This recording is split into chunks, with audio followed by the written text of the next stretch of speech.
We have got to talk about the KFC cult ad. I'm Professor Einstein. I'm a former TV and advertising executive turned marketing critic.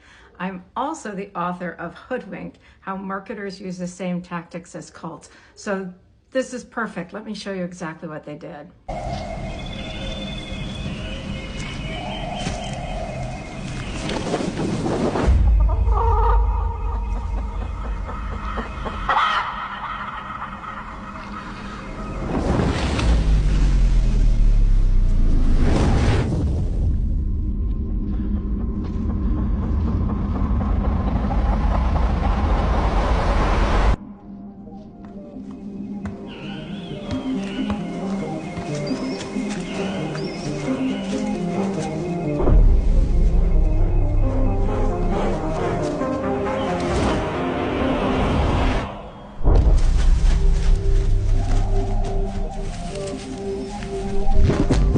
This ad is part of a larger campaign.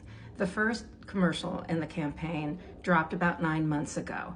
And in that commercial, people are going about their everyday lives, and then all of a sudden things start glitching, right? And they start twitching.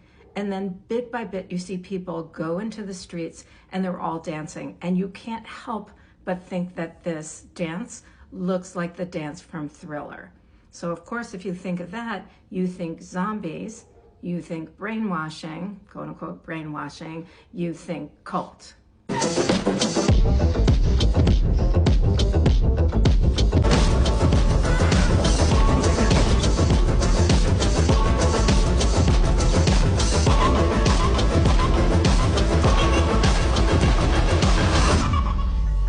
So the chicken is the leader. So we've already set up in the first commercial, the leader, the followers who are all starting to act like they have been brainwashed and they're following whatever the leader says. In this newer ad, you have a guy walking alone in the woods, right? A vulnerable target. This is what cults look for. He is mesmerized by a chicken that he sees, and the ad focuses in on his eye, which is kind of a weird thing, but is suggesting that he has been mesmerized by this chicken. And out of nowhere, a woman appears.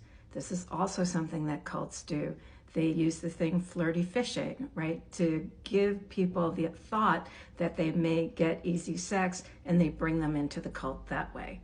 While he's looking at the woman, he is surrounded by all of these cult members who now are all wearing the same thing. Again, cults tell people what to eat, how to dress, who to have sex with, right? So the cult is getting more and more culty. While he is surrounded by the cult members, he is then magically changed into the same clothing that they have, suggesting he has become one of them. In another part of this, the cult members are walking around with this big golden egg. Okay, religion scholars can talk about the golden egg. And he walks under the egg, and he is met with this gorgeous vista, which includes this beautiful lake. What we come to learn is that the lake is not water, it's gravy. And so the woman is holding the man in a very sort of awkward way. He's held sideways, and she baptizes him. Again, religion scholars can take that one. But when he comes out, he's no longer a person. He's a piece of chicken. And not the leader chicken, the chicken that's been cooked and fried. And so all of the followers begin to dance. So much of this commercial follows the step-by-step recruitment and retention techniques that cults use. So they looked for a vulnerable person. They love-bombed him. They surrounded him. They didn't tell him what they were about, right? They used deception to bring him in. But then they made him part of the group by love-bombing him. They then brought him into the core beliefs. They dunked him in gravy without him realizing that he is so far gone that he can't get out. From the advertising agency's perspective, they were all doing this very tongue-in-cheek, right? They were using imagery that is going to be popular with Gen Z. The post-apocalyptic imagery is very much in line with things like The Walking Dead and The Last of Us. the initial homage to the Thriller dance in the first ad suggests that they aren't only going for Gen Z, but Gen Z is certainly their primary target. The brand is trying to create a brand cult, flat out. This is what they are trying to do. And part of the way that they're trying to do that is to offend. They went too far on purpose because they want people to talk about this ad. What I talk about in Hoodwinked is that every brand sees becoming a brand cult as the North Star.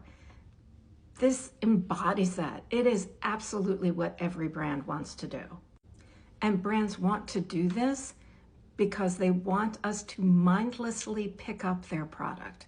They want us to be so embedded, immersed, in agreement with what the brand has to say that we will just pick up their product. And they are doing this because they don't know if you'll ever watch a commercial again. And one of the ways we know that is these quote unquote commercials, they're not really commercials, right? A commercial is 30 seconds or 60 seconds. These are 2 minutes. That's never going to appear in a traditional space. And so these are going to be the kinds of things that are sort of black ops, kind of deceptive, kind of the things that you're going to find yourself watching and you won't realize till the end that you've spent 2 minutes of your time with an advertiser.